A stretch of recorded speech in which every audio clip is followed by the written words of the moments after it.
Study Gurukul में आपका स्वागत है। मेरा नाम तेजस्वी राज पाठक है। लास्ट क्लास में हम लोगों ने संज्ञा को कंप्लीट किया था। आज की क्लास में हम लोग बेटा सर्वनाम को कंप्लीट करने वाले हैं। मुझे उम्मीद है कि आपने प्रीवियस ईयर क्वेश्चंस को और प्रैक्टिस सेट को जरूर सॉल्व किया होगा और आपके लिए वो वीडियो बेहद मददगार साबित हुआ होगा। आज की क्लास में हम सर्वनाम को पढ़ने वाले हैं। तो जैसा कि आप लोग लास्ट क्लास में ही पढ़ चुके हैं कि भैया जो सर्वनाम है वो भी कैसा है, एक प्रकार का विकारी शब्द है। तो चाहिए आइए उन पर भी चर्चा कर लेते हैं। जैसा आपको सामने लिखा दिख रहा है बेटा सर्वनाम। तो सर्वनाम शब्द के अगर अर्थ की बात करें तो सर्वनाम का अर्थ होता है सबका नाम। बेटा पहली चीज आपको याद रखनी है कि सर्वनाम का शाब्दिक अर्थ क्या होता है, सबका नाम। दूसरा है अगर हम सर्वनाम का संधि विच्छेद करें तो किस प्रकार ये सबका नाम आ रहा है, तो सर्व प्लस नाम। सर्व का अर्थ क्या होता है, सबका। नाम का अर्थ होता है नाम या फिर संज्ञा, जैसा कि लास्ट में ही हम लोगों ने पढ़ा था, लास्ट चैप्टर में पढ़ा था। संज्ञा का अर्थ क्या होता है, नाम होता है। और अगर हम बात करें भैया सर्वनाम किस प्रकार का शब्द है, तो सर्वनाम एक प्रकार का विकारी शब्द है। कैसा शब्द है, विकारी शब्द है। अब सर्वनाम की परिभाषा देख लेते हैं। सबके नाम के स्थान पर प्रयोग किए जाने वाले शब्दों को हम लोग क्या कहते हैं, सर्वनाम। सबके नाम के स्थान पर प्रयोग किए जाने वाले शब्दों को क्या कहते हैं, सर्वनाम कहते हैं। दूसरी परिभाषा आपने बचपन से पढ़ रखी होगी, जो शब्द संज्ञा के स्थान पर प्रयोग किए जाते हैं उन्हें क्या कहते हैं, सर्वनाम। तो जो शब्द संज्ञा के स्थान पर प्रयोग किए जाते हैं उन्हें क्या कहते हैं, सर्वनाम। उदाहरण समझ लेते हैं। सीता खेल रही है इसलिए सीता पढ़ने नहीं आई। आपके सामने उदाहरण लिखा है, सीता खेल रही है इसलिए सीता पढ़ने नहीं आई। तो सीता के स्थान पर हमने किसका प्रयोग कर लिया है, वह का। तो जो शब्द संज्ञा, जैसा आप जानते हैं सीता क्या है, एक संज्ञा। तो जो शब्द संज्ञा के स्थान पर प्रयोग किए जाते हैं उन्हें हम लोग क्या कहते हैं, सर्वनाम। तो सबसे पहला पॉइंट याद रखना है, सर्वनाम सर्व प्लस नाम से मिलकर बना है, जिसका शाब्दिक अर्थ होता है सबका नाम। सर्वनाम एक प्रकार का विकारी शब्द है। दूसरा पॉइंट आपको याद रखना है, जो शब्द संज्ञा के स्थान पर प्रयोग किए जाते हैं उन्हें हम लोग क्या कहते हैं, सर्वनाम कहते हैं। अब हम लोग सर्वनाम के भेदों पर डिस्कशन कर लेते हैं कि सर्वनाम के कितने भेद होते हैं, कितने प्रकार होते हैं। कई बार पेपर में ये बहुत ज्यादा समस्याएं क्रिएट करता है। तो अब हम लोग देखने वाले हैं सर्वनाम का वर्गीकरण। सर्वनाम का वर्गीकरण, सर्वनाम का वर्गीकरण। तो सबसे पहले हम लोग देखेंगे सर्वनाम के प्रकार। सबसे पहला जो आएगा बेटा वो आएगा सर्वनाम के प्रकार। सबसे पहला आएगा सर्वनाम के प्रकार। अगर हम सर्वनाम के प्रकारों की बात करें तो सर्वनाम के 11 प्रकार होते हैं। कितने प्रकार होते हैं, 11 प्रकार होते हैं। ये कौन कौन से 11 होते हैं, तो जैसा कि आप लिखा दिख रहे हैं, मैं, अगला क्या है बेटा, तू, आप, यह, वह, जो, सो, कोई, कुछ, कौन और अंतिम रूप से क्या है बेटा, क्या। तो सबसे पहले सर्वनाम के वर्गीकरण में हम लोगों ने सर्वनाम के प्रकार देखे। तो सर्वनाम के कितने प्रकार होते हैं, सर्वनाम के 11 प्रकार होते हैं। कौन कौन से, मैं, तू, आप, यह, वह, जो, सो, कोई, कुछ, कौन, क्या। तो सर्वनाम का पहला वर्गीकरण खत्म हो गया। अब हम दूसरे वर्गीकरण पर चर्चा करते हैं। व्युत्पत्ति के आधार पर, व्युत्पत्ति के आधार पर सर्वनाम के भेद।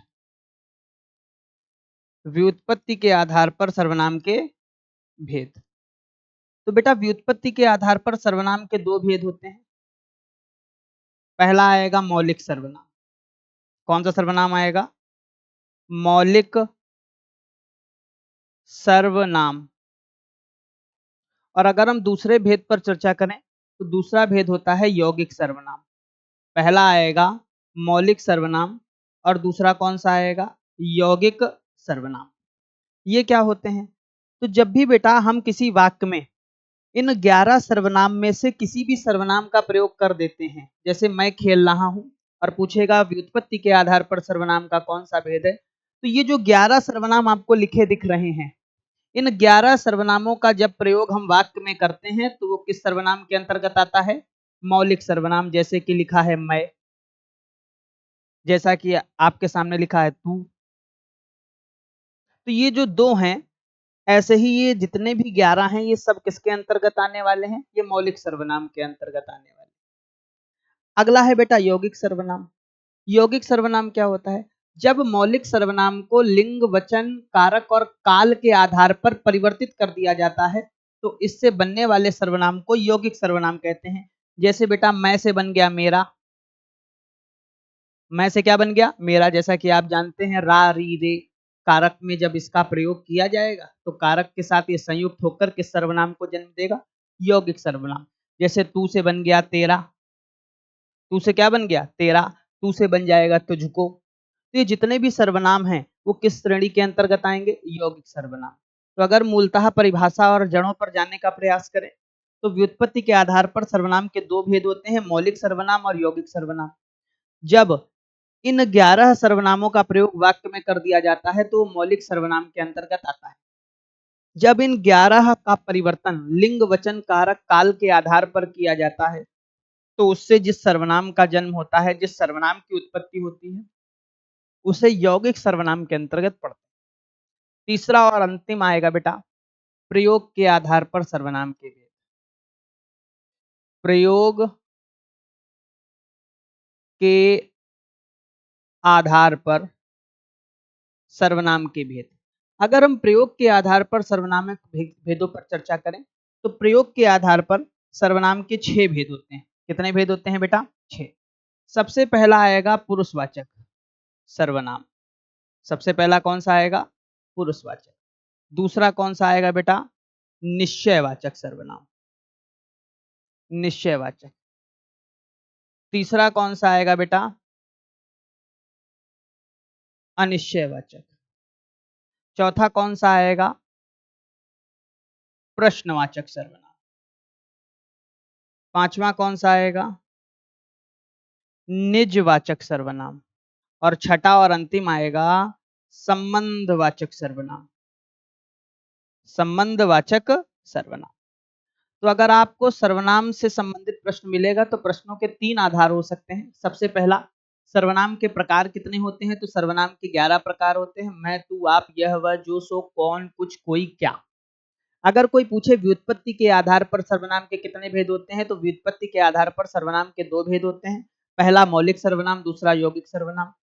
मौलिक सर्वनाम वे सर्वनाम होते हैं जो 11 मूलतः सर्वनाम होते हैं। जब वाक्य में उनका प्रयोग किया जाएगा तो वो मौलिक सर्वनाम के अंतर्गत आएंगे। यौगिक सर्वनाम क्या होता है? जब मौलिक सर्वनाम में लिंग, वचन, कारक और काल के आधार पर विकार यानी परिवर्तन करके प्रयोग किया जाए तो ऐसे सर्वनामों को यौगिक सर्वनाम के अंतर्गत कहते हैं। और अगला है जो लास्ट है प्रयोग के आधार पर सर्वनाम के भेद। तो प्रयोग के आधार पर सर्वनाम के 6 भेद होते हैं, पुरुषवाचक सर्वनाम, निश्चयवाचक सर्वनाम, अनिश्चयवाचक सर्वनाम, संबंधवाचक सर्वनाम, प्रश्नवाचक सर्वनाम और अंतिम है निजवाचक सर्वनाम। अब एक एक करके इनको पढ़ने का प्रयास करते हैं। उसके बाद हम आपको 2 मिनट के अंदर ये भी बता देंगे कि आप कैसे सर्वनाम को आसानी से छांट सकते हैं। केवल 2 मिनट का समय लगेगा, लेकिन उससे पहले डिटेल्ड एक बार पढ़ लेते हैं। तो जैसा कि आपको पता है कि सर्वनाम के कितने भेद होते हैं, हमने आपको बताया प्रयोग के आधार पर सर्वनाम के कितने भेद होते हैं? 6 भेद होते हैं। इन 6 भेदों को देखते हैं। सबसे पहले प्रयोग के आधार पर सर्वनाम के कितने भेद हैं? 6। सबसे पहला कौन सा है? पुरुषवाचक सर्वनाम। दूसरा कौन सा है? निश्चयवाचक सर्वनाम। तीसरा कौन सा है? अनिश्चयवाचक सर्वनाम। चौथा कौन सा है? निजवाचक सर्वनाम। पांचवा कौन सा है? संबंधवाचक सर्वनाम। और छठा कौन सा है? प्रश्नवाचक सर्वनाम। तो ये सर्वनाम के प्रयोग के आधार पर कितने भेद हैं बेटा? 6 भेद हैं। पुरुषवाचक सर्वनाम के भी कितने भेद होते हैं? 3। सबसे पहला कौन सा आएगा? उत्तम पुरुष। दूसरा मध्यम पुरुष। और तीसरा क्या आएगा बेटा? अन्य पुरुष। ये आगे पीछे हो गया है। सबसे पहला आएगा उत्तम पुरुष, दूसरे नंबर पर आएगा मध्यम पुरुष और तीसरे नंबर पर बेटा क्या आएगा? अन्य पुरुष। तो ये सर्वनाम के पुरुषवाचक सर्वनाम के भी कितने भेद बता दिए? 3 बता दिए। अब एक एक करके इनको क्लासिफाई करेंगे, एक एक करके इनको पढ़ने का प्रयास करेंगे और आपके एग्जाम में इन्हीं से प्रश्न आपको देखने को मिलेगा। सबसे पहला जो सर्वनाम है जिस पर हम लोग चर्चा करने वाले हैं वो है पुरुषवाचक सर्वनाम। पुरुषवाचक सर्वनाम क्या है? जिन सर्वनाम शब्दों का प्रयोग वक्ता, वक्ता का मतलब बोलने वाला, श्रोता का मतलब सुनने वाला, किसी अन्य के लिए या स्वयं के लिए करता है तो ऐसे सर्वनाम शब्दों को हम लोग क्या कहते हैं? पुरुषवाचक सर्वनाम। मतलब लेखक या वक्ता स्वयं के लिए बात करेगा, स्वयं के लिए जिन शब्दों का प्रयोग करेगा, सामने बैठे व्यक्ति के लिए जिन शब्दों का प्रयोग करेगा, किसी अन्य के लिए जिन शब्दों का प्रयोग करेगा, उसे हम किस सर्वनाम के अंतर्गत पढ़ेंगे? पुरुषवाचक सर्वनाम के अंतर्गत पढ़ेंगे। अगर पुरुषवाचक सर्वनाम के अंतर्गत देखें कौन-कौन से सर्वनाम शब्द आ रहे थे, तो शुरुआत में सर्वनाम के 11 प्रकार थे। उन 11 प्रकारों में से ही ये आपको पुरुषवाचक सर्वनाम के अंतर्गत पढ़ते हुए मिलेंगे। सबसे पहला क्या आ सकता है बेटा पुरुषवाचक में? मैं, दूसरा हम, तीसरा तू, चौथा बेटा तुम, पांचवा आप, छठा यह का बहुवचन ये, वह का बहुवचन क्या हो गया? वे। तो पुरुषवाचक सर्वनाम क्या होता है? जिन सर्वनाम शब्दों का प्रयोग लेखक या वक्ता स्वयं के लिए तथा सामने वाले के लिए या किसी अन्य के लिए प्रयोग में लाता है, ऐसे सर्वनाम शब्दों को हम पुरुषवाचक सर्वनाम के अंतर्गत रखते हैं। पुरुषवाचक में कौन-कौन से आएंगे? मैं, तू, आप। मैं, फिर तू, आप, तुम, यह, ये, वह, वे। आप इनको रटने से ज्यादा बेटा समझने पर बल देना। अगर आप समझने की कोशिश करेंगे तो आपको सर्वनाम बहुत आसान लगेगा, लेकिन अगर आप रटने की कोशिश करेंगे तो कहीं ना कहीं आप फंस जाएंगे, क्योंकि कुछ ऐसे सर्वनाम शब्द हैं जो दो दो जगह प्रयोग में लाए जा रहे हैं। अगर आप भाषा को समझने की कोशिश करेंगे तो चीजें आसान हो जाएंगी। सबसे पहला पुरुषवाचक सर्वनाम के अंतर्गत हम क्या पढ़ने वाले हैं? उत्तम पुरुष। पुरुषवाचक सर्वनाम के कितने भेद होते हैं? 3। सबसे पहला कौन सा है? उत्तम। दूसरा कौन सा है बेटा? मध्यम। तीसरा कौन सा है? अन्य। अब हम देखते हैं कि उत्तम पुरुष क्या होता है। उत्तम का मतलब श्रेष्ठ होता है। आप देखिएगा आज के समय में हर व्यक्ति स्वयं को ही श्रेष्ठ बताता है। जब लेखक या वक्ता सिर्फ स्वयं के बारे में बात करे, अपने बारे में बात करे, तो ऐसे सर्वनाम को उत्तम पुरुष सर्वनाम की श्रेणी में रखा जाता है। लेखक या वक्ता को उत्तम पुरुष कहा जाता है। जिन शब्दों का प्रयोग लेखक या वक्ता स्वयं के लिए करता है उन्हें क्या कहते हैं? उत्तम पुरुष कहा जाता है। अब प्रश्न ये होता है भैया कि उत्तम पुरुष के अंतर्गत कौन कौन से सर्वनाम आएंगे? तो बेटा उत्तम पुरुष के अंतर्गत दो सर्वनाम आते हैं, एक आता है मैं और दूसरा आता है हम। उत्तम पुरुष के अंतर्गत कौन से सर्वनाम आते हैं? दो आएंगे, मैं और हम। मैं आएगा एक वचन के लिए। मैं किसके लिए आएगा? एक वचन के लिए। और हम आएगा बहुवचन के लिए। बहुवचन के लिए। कुछ स्थानों पर स्वयं के लिए हम का प्रयोग करते हैं ताकि समाज में एक वर्चस्व स्थापित हो सके, आपको सामने वाले को पता लग सके कि सामने जो बैठा व्यक्ति है वो ताकतवर है। कहते हैं कई बार आप देखेंगे उत्तर प्रदेश से बाहर निकलेंगे किसी अन्य राज्य में तो वहाँ हम का प्रयोग किया जाता है, स्वयं के लिए मैं का प्रयोग नहीं किया जाता। अब हम लोग देखते हैं कि उत्तम पुरुष के अंतर्गत कौन से दो सर्वनाम आते हैं? मैं और हम। उदाहरण देखते हैं, मैं पढ़ रहा हूं। तो आप ध्यान से अगर देखें तो इसमें किसका प्रयोग किया गया है? मैं का प्रयोग किया गया है। और मैं पुरुषवाचक सर्वनाम में किस सर्वनाम के अंतर्गत आता है? उत्तम पुरुष। जब लेखक या वक्ता स्वयं के लिए किसी शब्द का प्रयोग करे तो ऐसे शब्द को उत्तम पुरुष की श्रेणी में रखा जाता है। अगला, हम खेलने जा रहे हैं। तो बेटा यहाँ पर भी आपको वाक्य में हम लिखा दिख रहा है। खेलने जा रहे हैं तो हम में ढेर सारे लोग होंगे, 4-5 लोग, और लेखक या वक्ता बोलने वाला भी तो जा रहा है।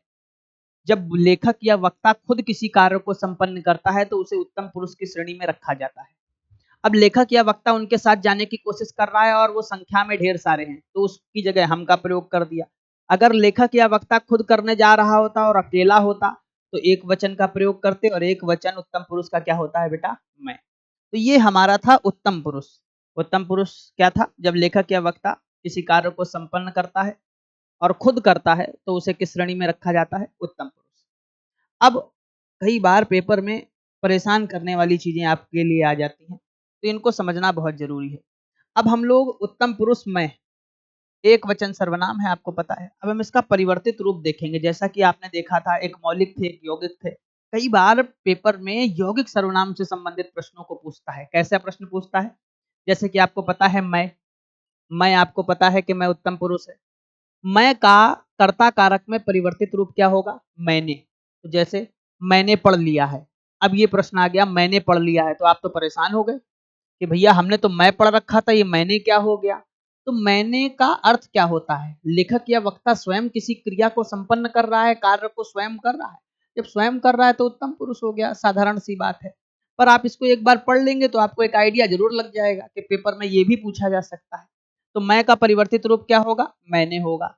ठीक उसी प्रकार कर्म कारक में अगर हम लोग चर्चा करेंगे तो मैं का परिवर्तित रूप क्या हो जाएगा? मुझे, या फिर क्या हो जाएगा? मुझको। ठीक उसी प्रकार करण कारक में मैं का परिवर्तित रूप क्या हो जाएगा? मुझसे। मुझसे पढ़ा नहीं जाता, मुझसे पढ़ा नहीं जाता, मुझसे के नीचे अंडरलाइन कर दिया गया तो आपको पता लग जाएगा कि भैया ये उत्तम पुरुष की बात कर रहा है, क्योंकि लेखक क्या वक्ता अपने बारे में बात कर रहा है कि उससे नहीं पढ़ा जाता है। अगला है मेरे द्वारा। फिर बेटा संप्रदान कारक में मैं का परिवर्तित रूप क्या हो जाएगा? मुझे, मुझको, मेरे लिए। अपादान कारक में परिवर्तित रूप क्या हो जाएगा? मुझसे। संबंध कारक में मेरा, मेरी, मेरे, और अधिकरण कारक में मैं का परिवर्तित रूप मुझ में, मुझ पर। तो ये था मैं का परिवर्तित रूप। और मैं का परिवर्तित रूप यानी ये मैं के जितने भी आपको लिखे दिख रहे हैं वो यौगिक सर्वनाम है। कैसे सर्वनाम है? यौगिक। तो मैं तो एक वचन था, हम का देख लें।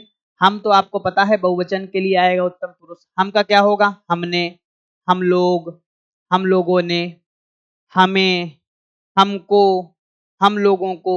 अगर करण कारक में देखें तो हमसे, हमारे द्वारा, हम लोगों से, हमको, हमारे लिए, हमें, हम लोगों के लिए। फिर बेटा अगला है हमसे, हम लोगों से, हमारा, हमारी, हमारे, और हम में और हम पर। जब आप इनको रटने की आवश्यकता नहीं है, आपको हम एक छोटी सी साधारण सी ट्रिक बता दे रहे हैं, आप बस उसको याद रखिएगा। बेटा जब भी कभी आपको मैं आपको पता है और आपको हम पता है, इतना तो आपको पता है कि ये उत्तम पुरुष में है। जब भी आपको कभी वाक्य में सर्वनाम में माँ दिख जाए, आप उत्तम पुरुष आंख बंद करके टिक मार देना, आंख बंद करके टिक मार देना, बस माँ दिख जाए। ठीक उसी प्रकार हा दिख जाए, हा दिख जाए तो ये भी तो उत्तम पुरुष की श्रेणी के अंतर्गत आता है। हा दिख जाए, चाहे आप देख ले, इसमें भी हा है, इसमें भी हा है, इसमें भी हा है, इसमें भी हा है, सब में आप देख लेंगे, सब में आपको क्या लिखा मिल जाएगा? हा लिखा मिल जाएगा। ठीक उसी प्रकार सब में माँ लिखा मिल जाएगा, केवल माँ पे याद रखिएगा, माँ, केवल माँ को याद रखिएगा। ये देखिए आप, सब में माँ लिखा हुआ। तो जैसे ही माँ मिल जाए आप आंख बंद करके उत्तम पुरुष टिक मार दीजिएगा। अगर माँ मिल जाए तो उत्तम पुरुष का एक वचन, और अगर हाँ मिल जाए तो उत्तम पुरुष का बहुवचन। तो सबसे पहले हमने उत्तर पुरुष को खत्म करा। उत्तम पुरुष के हम लोगों ने मौलिक सर्वनाम देखे जो मैं और हम था, और फिर उत्तम पुरुष से बनने वाले यौगिक सर्वनामों पर भी चर्चा हम लोगों ने कर ली। अब अगला देखने वाले हैं बेटा मध्यम पुरुष। मध्यम पुरुष क्या होता है? लेखक या वक्ता स्वयं श्रेष्ठ होता है तो खुद को श्रेष्ठ साबित करता है और सामने वाले से कहता है ठीक है तुम भी थोड़ा ठीक ठाक हो, तुम मध्यम हो, लेकिन श्रेष्ठ हम हैं। तो जब लेखक या वक्ता सामने वाले के बारे में बात करे, सामने बैठे व्यक्ति के बारे में बात करे, तो ऐसी जगह कौन सा पुरुष होता है? मध्यम पुरुष। लेखक या वक्ता जिसके बारे में बात करता है, जिन सर्वनाम शब्दों का प्रयोग श्रोता के लिए, सामने बैठा है उसके बारे में बात कर रहा है, वो सुन रहा है, तो वो श्रोता हो गया और हम वक्ता हो गए। और वक्ता सामने बैठे वाले के बारे में बात कर रहा है तो कौन सा सर्वनाम हो गया? मध्यम पुरुष। जिन सर्वनाम शब्दों का प्रयोग श्रोता के लिए होता है उन सर्वनाम शब्दों को हम लोग क्या कहते हैं? मध्यम पुरुष कहा जाता है। और कितने हैं बेटा? 3। तू, तुम, आप। अगर तू की बात करें तो मध्यम पुरुष में एक वचन के रूप में प्रयोग में लाया जाएगा। तुम की बात करें तो मध्यम पुरुष में बहुवचन में प्रयोग में लाया जाएगा। और अगर आप की बात करें तो आदर सूचक, अगर अपने से छोटा होगा तो तू बैठ जा, तू इधर आ जा, तिरस्कार करना होगा, तू इधर आ जा, तू भाग जा, ऐसे शब्दों का प्रयोग किया जाएगा सामने वाले के लिए। अगर अपने समकक्ष होगा, बराबर होगा, बराबर औहदे का होगा, तो कहेंगे तुम आ जाओ, तुम चलो, तुम ये कर लो, तुम वो कर लो, तुम यहाँ आ जाओ, तुम अच्छे हो, तुम बुरे हो, इन शब्दों का प्रयोग करेंगे। और अगर कोई आपसे बड़ा है पद में, कद में, पैसे में, तो आप का प्रयोग करते हैं, आप इधर आ जाइए, आप इधर बैठ जाइए। तो लेखक या वक्ता सामने वाले के बारे में जब बात करता है तो ऐसे स्थानों पर कौन सा पुरुष होता है बेटा? मध्यम पुरुष होता है। और मध्यम पुरुष में आपको केवल 3 याद रखने हैं, तू, तुम, आप। तू, तुम, आप। फिर से बोलिए, तू, तुम, आप। अब इनका उदाहरण देख लेते हैं। जैसा कि आपको वाक्य में लिखा दिख रहा है, तुम क्या खा रहे हो, तो तुम के नीचे अंडरलाइन हुआ है बेटा। तुम आपको पता है मध्यम पुरुष है। तू कब तक नहीं गया, सामने वाले से पूछ रहे हैं, सामने वाले के बारे में बात हो रही है, तो तू यहां पर कौन सा हो गया? मध्यम पुरुष। फिर तीसरा क्या है? आप। क्या बोला? आप बड़े हैं, सामने वाला आप आइए, आप कहाँ हैं, आप क्यों नहीं आए, आप कहाँ थे, ऐसे शब्दों का प्रयोग करेंगे। तो जब लेखक या वक्ता सामने वाले के बारे में बात कर रहा होता है और वो बड़ा होता है तो आप का प्रयोग करते हैं। एक पॉइंट और याद रखने योग्य है, एक वाक्य में एक से अधिक सर्वनाम हो सकते हैं। क्या बोला मैंने? एक वाक्य में एक से अधिक सर्वनाम हो सकते हैं। जी हाँ, बिल्कुल हो सकते हैं। जैसा कि आपको लिखा दिख रहा है, इस वाक्य में ही देख लीजिए, तुम क्या खा रहे हो, तो तुम एक सर्वनाम है और क्या भी एक सर्वनाम है। अब आप पूछेंगे क्या कौन सा सर्वनाम है, तो अभी हम आगे पढ़ने वाले हैं प्रश्नवाचक सर्वनाम। तो एक बात को और याद रखिएगा कि एक वाक्य में एक से अधिक सर्वनाम हो सकते हैं, बिल्कुल हो सकते हैं। तो आपको ये समझ में आ गया कि भैया मध्यम पुरुष में लेखक या वक्ता सामने वाले के बारे में बात कर रहा होता है, जो श्रोता होता है उसके बारे में बात कर रहा होता है। तीन शब्दों का प्रयोग किया जाता है, मैं, सॉरी माफी चाहते हैं, तू तुम आप। तू तुम आप, तू तिरस्कार बोधक है, तुम समकक्ष के लिए है, आप आदर सूचक है, आदर बोधक है। लिखा है तू का प्रयोग छोटे समकक्ष क्रोध या तिरस्कार में किया जाता है। छोटी सी बात है, याद रखने योग्य है। अब मध्यम पुरुष का भी तो परिवर्तित रूप होगा। कौन सा परिवर्तित रूप? तो मध्यम पुरुष को हम यौगिक सर्वनाम के अंतर्गत देखने वाले हैं। ये भी बहुत आसान है, आपको याद नहीं करना है बेटा, याद करेंगे तो बहुत ज्यादा समस्याएं आ जाएंगी। आपको केवल एक छोटी सी ट्रिक बताएंगे, जैसे हमने माँ और हा की बताई थी, ठीक उसी प्रकार आपको पता है कि भैया ये जो मध्यम पुरुष होता है, मध्यम पुरुष में तीन का प्रयोग किया जाता है, तू, तुम और आप। बस बात खत्म हो गई। तू तुम और आप। आपको क्या देखना है कि भैया इसमें ता आ रहा है, इसमें भी क्या आ रहा है, ता। बात खत्म। आपको वाक्य में लिखा मिल जाएगा। तू तुम आप नहीं मिला, आप परेशान होने लगे, पर ता वाला कुछ मिल गया। जैसे ही ता वाला कुछ मिलेगा आप फटाक से टिक मार देना, कौन सा सर्वनाम हो जाएगा, मध्यम पुरुष। जैसे देखिए, तूने, तू, तूने, फिर तुझे, तुझको, तुझसे, तेरे द्वारा, तुझे, तेरे लिए, तुझसे, तेरा, तेरी, तेरे, तुझ में, तुझ पर। ध्यान से देखेंगे सब में ता का प्रयोग किया गया। तो जैसे ही ता याद आए तो वैसे ही याद आना चाहिए तू तुम आप, और वैसे ही याद आना चाहिए मध्यम पुरुष, और वैसे ही याद आना चाहिए पुरुषवाचक सर्वनाम। फिर अगला देखें, इसमें भी ता है, तुम, तुमने, तुम लोग, तुम लोगों ने, तुम्हें, तुमको, तुम लोगों को, तुमसे, तुम्हारे द्वारा, तुम लोगों से, तुम्हें, तुम्हारे लिए, तुम लोगों के लिए, तुमसे, तुम लोगों से, तुम्हारा, तुम्हारी, तुम्हारे, तुम में, तुम पर। तो आप ध्यान से देखेंगे कि भैया यहाँ पर ता आ रहा है। जैसे ही ता आ रहा है आंख बंद करके आप क्या मार देंगे बेटा, मध्यम पुरुष। क्या मार देंगे, मध्यम पुरुष। अगला देखते हैं अन्य पुरुष। अन्य पुरुष क्या होता है? जब लेखक या वक्ता किसी अन्य के बारे में बात कर रहा हो, अन्य का मतलब ना वो वक्ता हो, ना वो श्रोता हो, और कोई हो। ध्यान से समझिएगा, ना वो वक्ता हो, ना वो श्रोता हो, बल्कि कोई और हो। तो ऐसे के लिए किस सर्वनाम शब्द का प्रयोग किया जाता है, अन्य पुरुष। अब कैसे याद रखेंगे? जिसके बारे में बात हो रही होगी वो वहां पर उपस्थित नहीं होगा, ये बात आप समझ लें। लेखक या वक्ता जिसके बारे में बात कर रहा हो और वहां उपस्थित ना हो, ऐसे सर्वनाम को किस सर्वनाम के अंतर्गत रखते हैं, अन्य पुरुष सर्वनाम के अंतर्गत। वे सर्वनाम शब्द जो लेखक या वक्ता के लिए प्रयुक्त ना होकर लेखक किसी अन्य के लिए प्रयोग में लाता है, कौन से सर्वनाम कहलाते हैं, अन्य पुरुष सर्वनाम कहलाते हैं। नाम से ही समझ में आ रहा है, किसी अन्य के लिए। ना लेखक है, ना वक्ता है, ना बोलने वाला है, ना सुनने वाला है। अब कौन कौन से शब्द होंगे? तो पहला आएगा यह का बहुवचन क्या होता है बेटा, ये। ठीक उसी प्रकार वह का बहुवचन क्या होगा, वे। तो आपको कौन से सर्वनाम देखने को मिलेंगे, यह, ये, वह, वे। अब उदाहरण देख लें, वह कल मुझसे मिलने आएगी। इस वाक्य में अगर आपको यहां पर वह लिखा मिल जाए तो आप तुरंत एक बार याद करिएगा कि पुरुषवाचक सर्वनाम के अंतर्गत, अन्य पुरुष के अंतर्गत यह, ये, वह, वे। तो ये जो बेटा वह आपको लिखा दिख रहा है, ये किस सर्वनाम के अंतर्गत आएगा, तो ये आएगा उत्तम पुरुष, सॉरी अन्य पुरुष के अंतर्गत आएगा, जो कि पुरुषवाचक सर्वनाम का भेद। अब अगला आ गया हमारा निजवाचक सर्वनाम। कौन सा है बेटा, निज। निज से समझ में आ रहा होगा, निज का मतलब होता है स्वयं की। कहते हैं ये मेरी निज संपत्ति है, ये मेरी खुद की संपत्ति है, ये मेरी निज धरोहर है, ये मेरी निज संतान है। निज का मतलब स्वयं। जिन सर्वनाम शब्दों से निजता का बोध हो, किसका बोध हो बेटा, निजता का। अभी समझ में नहीं आया, अभी आएगा। तथा जिन शब्दों का प्रयोग लेखक या वक्ता स्वयं के लिए करता है निजवाची सर्वनाम कहलाते हैं। अब ये शब्द कौन कौन से हैं एक बार देख लेंगे, आपको समझ में आ जाएगा। आप ही, स्वयं, अपने आप, स्वतः, स्वयं, खुद, खुद, ये जितने भी आपको शब्द लिखे दिख रहे हैं ये निजवाची सर्वनाम के अंतर्गत आएंगे। जैसे मैं कह रहा हूं, मैं अपने आप पढ़ लूंगा, मैं अपने आप पढ़ लूंगा, मैं अपने आप पढ़ लूंगा, ये एक वाक्य लिखा है। तो ये अपने आप है ना, लेखक या वक्ता स्वयं कार्य को करने की बात करता है, तो ऐसे सर्वनाम शब्दों को किसमें रखा जाता है? निजवाचक सर्वनाम। उदाहरण, मैं अपने आप काम कर लूंगा, तो यहाँ पर जो अपने आप है, मैं तो आपको पता है उत्तम पुरुष की श्रेणी में आ गया। यहाँ पर जो अपने आप है वो कौन सा सर्वनाम है? निजवाचक सर्वनाम। ठीक, अगला, मैं स्वयं पढ़ लूंगा, तो यहाँ पर आपको स्वयं दिख रहा है, मैं तो है, मैं भी एक सर्वनाम है। जैसा कि अभी बताया, एक वाक्य में एक से अधिक सर्वनाम हो सकते हैं, तो मैं तो हो गया उत्तम पुरुष। और बेटा जहां पर स्वयं, अपने आप ही जैसे शब्दों का प्रयोग किया जाएगा वहां पर कौन सा सर्वनाम होगा? निजवाचक सर्वनाम।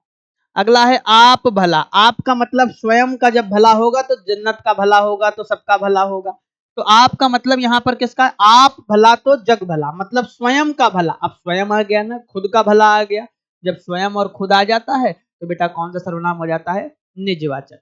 तो ऐसे सर्वनाम शब्द जो निजता का बोध कराते हैं, लेखक या वक्ता स्वयं के बारे में बात करने के लिए प्रयोग में लाता है, तो ऐसे सर्वनाम शब्दों को किसके अंतर्गत रखा जाता है? निजवाचक सर्वनाम।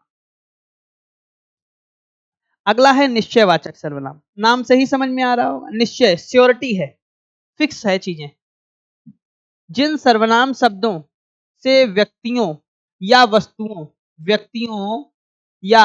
वस्तुओं के निकट अथवा दूर स्थिति के निश्चय का बोध होता है, वहां कौन सा सर्वनाम होता है? निश्चयवाचक सर्वनाम।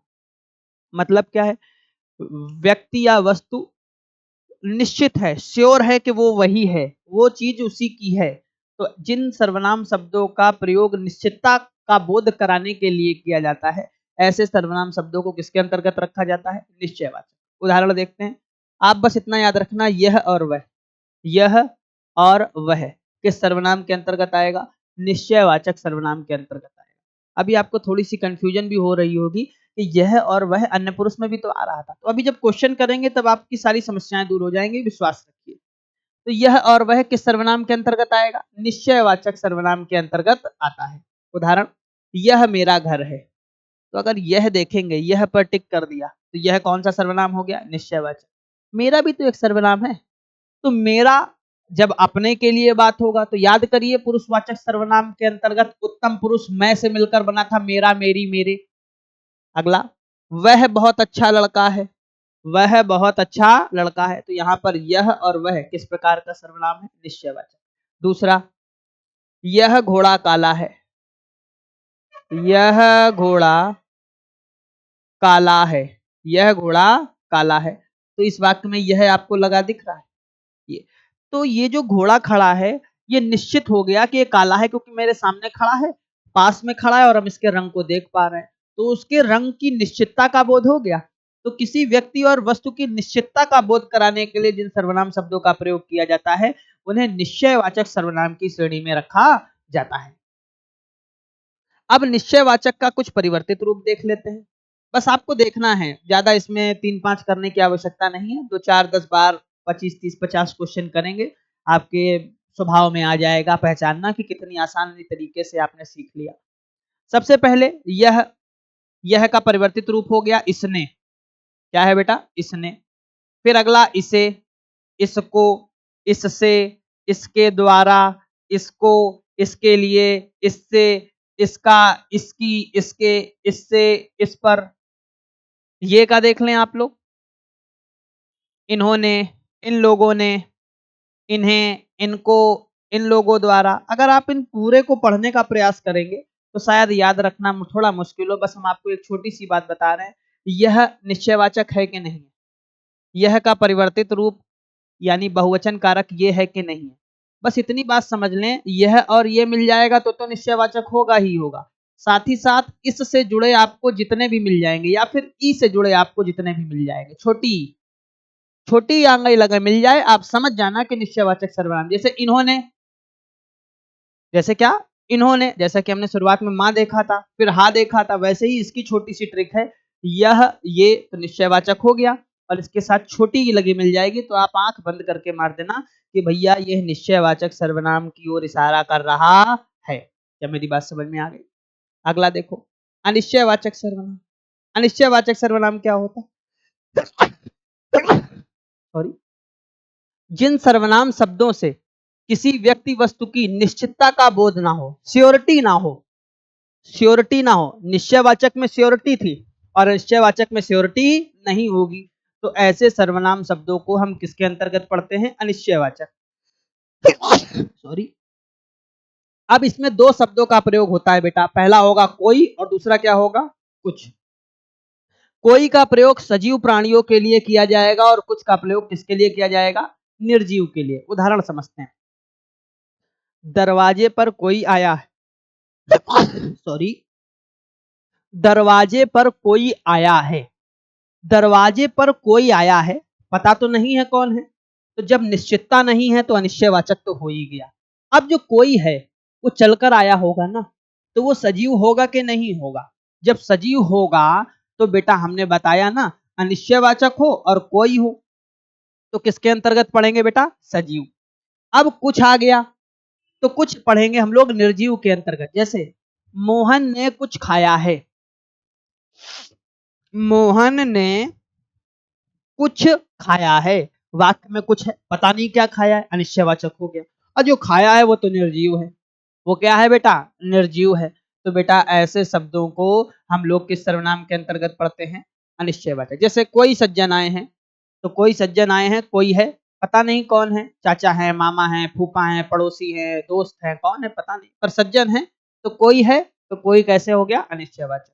आप कुछ, आप कुछ खा लीजिए, तो यहाँ पर जो आपको कुछ लिखा दिख रहा है ये अनिश्चयवाचक सर्वनाम। आगे आपको एक और सर्वनाम मिल रहा है, आप समझिएगा मेरी बात, सामने वाले के बारे में बात कर रहा है। आप कुछ खा लीजिए, आप कुछ खा लीजिए, आप आए हैं, आप कुछ खा लीजिए। जब आप बोल रहा है तो सामने वाले से कह रहा है। जब लेखक या वक्ता सामने वाले श्रोता से बात कर रहा होता है तो कौन सा पुरुष होता है? मध्यम पुरुष। बिल्कुल सही जवाब है। अगला, दरवाजे पर कोई आया है, कोई, पता नहीं कौन आया है, तो ये अनिश्चयवाचक सर्वनाम हो गया कि नहीं? और अनिश्चयवाचक कोई किसके लिए आता है? सजीव के लिए। तुमने कुछ खाया है, तुमने कुछ खाया है, तो बेटा ये जो कुछ आपको लिखा दिख रहा है ये कौन सा सर्वनाम हो गया? अनिश्चयवाचक। अब आप कहेंगे सर आगे तुमने भी तो लगा, ये भी तो बता दीजिए चलते चलते। तो बेटा तुम, सामने वाले के, तुमने, तू तुम आप, याद करिए, तू तुम आप, कौन सा पुरुष हो गया बेटा? मध्यम पुरुष हो गया। क्या मेरी बात समझ में आ गई? चलिए, अनिश्चयवाचक भी खत्म हो गया। अब अनिश्चयवाचक का कुछ परिवर्तित रूप है, ये भी बहुत आसान है, हम आपको छोटी सी ट्रिक बताएंगे, आप उसी को याद रखिएगा बस। अनिश्चयवाचक में दो चीजें आएंगी, पहला आएगा कोई, दूसरा क्या आएगा? कुछ। बस इतनी बात याद रखना, का से संबंधित आपको मिल जाए। किससे संबंधित? का। देखिए, का, का, का, का, आप जितने देखेंगे सब में का मिल जाएगा आपको। जैसे ही का मिल जाएगा तो का जो आता है वो कुछ के लिए आता है और कोई के लिए आता है, और वैसे ही आपको पता लग जाएगा भैया ये किसका है? अनिश्चय। अगला है बेटा प्रश्नवाचक सर्वनाम। कौन सा है? प्रश्नवाचक। जिस सर्वनाम शब्दों का प्रयोग प्रश्न पूछने के लिए किया जाता है उन्हें क्या कहते हैं? प्रश्नवाचक सर्वनाम। कौन कौन से हैं? कब, कहाँ, कौन, क्यों, क्या, ये सारे प्रश्नवाचक हैं, और भी हो सकते हैं क्योंकि मूल रूप से तो कुछ ही थे और यौगिक हम लोगों ने ढेर सारे पढ़ रखे, तो कितने भी बनाए जा सकते हैं। उदाहरण कैसे पहचानेंगे? लास्ट में प्रश्न सूचक चिन्ह आपको लगा मिल जाएगा। अब जैसे यहाँ देखिए, तुम क्या कर रहे हो, क्या शब्द आ गया, तो क्या प्रश्न पूछने का कार्य कर रहा है? प्रश्नवाचक सर्वनाम। अब तुम क्या कर रहे हो, सामने वाले से पूछ रहे हो, तुम क्या कर रहे हो, तुम क्या कर रहे हो, सामने वाले से पूछ रहे हो, सामने वाले से पूछ रहे हो, सामने श्रोता बैठा हुआ है उससे पूछ रहे हो तुम क्या कर रहे हो, मध्यम पुरुष, खत्म बात। तुम कहाँ जा रहे हो, कहाँ भी तो प्रश्न सूचक शब्द है, तो ये प्रश्नवाचक सर्वनाम हो गया। और तुम सामने वाले से पूछ रहे हो, जब सामने वाले से पूछोगे तो कौन सा सर्वनाम हो गया? प्रश्नवाचक सर्वनाम। तो ये था प्रश्नवाचक सर्वनाम। अच्छा, अब वहां पर थोड़ा सा मिस हो गया था, कोई था, हाँ वही वाले हैं, का वाले हैं। अब बस का वाले याद रखिएगा, ज्यादा इसमें परेशान होने की आवश्यकता नहीं, का वाले याद रखिएगा, बस हो जाएगा। अभी हम प्रश्न कराएंगे आपको, सारे प्रश्नों की समस्याएं दूर हो जाएंगी। अगला अंतिम छठा है संबंधवाचक। जिस सर्वनाम शब्द से किसी दूसरे संज्ञा, सर्वनाम तथा वाक्य के अन्य पदों, बस इतनी बात याद रखना, संबंध बताएगा। एक का दूसरे से क्या बताएगा? संबंध बताएगा। जब संबंध बता देगा तो किस सर्वनाम शब्द का प्रयोग किया जाएगा? सर्वनाम संबंध सूचक होगा। और प्रयोग किसका लग जाएगा? जो का। किसका प्रयोग होगा? जो का। और दूसरा कौन सा है? सो। तो जब भी कभी वाक्य में जो और सो लगे मिल जाए तो आप समझ जाना कौन सा सर्वनाम है? संबंधवाचक। यह वो लड़का है जो मुझे जानता है। फिर से सुनिएगा, यह वो लड़का है जो, देखिए जो लगा मिल गया, कौन सा हो गया? संबंधवाचक। जो करेगा, यहां पर जो करेगा सो भरेगा, ये कौन सा सर्वनाम हो गया? संबंधवाचक सर्वनाम हो गया। तो ये थे आपके 6 सर्वनाम। अगर हम 2 सेकंड में देखने की कोशिश करें, अगर आपको ट्रिक के रूप में याद रखना है, तो संबंधवाचक सर्वनाम के 6 भेद थे। पहला था पुरुषवाचक सर्वनाम। कौन सा था बेटा? पुरुषवाचक सर्वनाम। दूसरे की बात करेंगे तो हम लोगों ने पढ़ा था निजवाचक सर्वनाम। तीसरे की बात करें बेटा अगर, तो पढ़ा था निश्चयवाचक सर्वनाम। चौथे की बात करें बेटा तो पढ़ा था अनिश्चयवाचक सर्वनाम। पांचवे की बात करें तो पढ़ा था प्रश्नवाचक सर्वनाम। और छठे की बात करें तो पढ़ा था संबंधवाचक सर्वनाम। अगर इनकी ट्रिक याद रखनी है, ये आपके सामने 6 सर्वनाम शब्द लिखे हैं। अगर आपको इनको ट्रिक में याद रखना है कि कितनी जल्दी इसे पढ़ा जा सके, तो पुरुषवाचक सर्वनाम में सिर्फ इतनी बात याद रखना, मैं, तू, आप, हम, यह, ये, वह, वे। इन शब्दों का प्रयोग जब भी कभी आपको वाक्य में लिखा मिल जाए, कौन सा सर्वनाम होगा? पुरुषवाचक। निजवाचक में 2 शब्द मिल जाएंगे। पहला मिल जाएगा आप, स्वयं, अपने आप। जैसे मैं अपने आप पढ़ लूंगा। अब आपसे पूछा जाए भैया ये जो अपने आप है कौन सा सर्वनाम है? तो निजवाचक। निश्चयवाचक में आपको 2 मिल जाएंगे, यह और वह। अनिश्चयवाचक जब भी वाक्य में लगा मिल जाएगा तो आप पहचान जाना, कोई और कुछ। कोई सजीव के लिए और कुछ निर्जीव के लिए। प्रश्नवाचक में लास्ट में प्रश्न लगा मिल जाएगा, कब, क्यों, कहां। और संबंधवाचक में जब भी आपको जो और सो लगा मिल जाए तो आप समझ जाना कि ये संबंधवाचक है। तो ये कुछ थे सर्वनाम। और सर्वनाम के हम लोगों ने 6 भेदों को विस्तार पूर्वक पढ़ा है। मुझे उम्मीद है कि आपको ये छोटा सा इनिशिएटिव जरूर पसंद आया होगा। अगर आपको ये क्लास जरा सी भी अच्छी लगी है तो उसे लाइक और कमेंट करके बताने का जरूर प्रयास करें। और अगर वीडियो में कोई कमी है या आपको कोई समस्या है तो उस समस्या को कमेंट के माध्यम से हम तक जरूर पहुंचाएं। हम उस समस्या का समाधान करेंगे। अगली क्लास में फिर से मुलाकात होगी, तब तक के लिए धन्यवाद।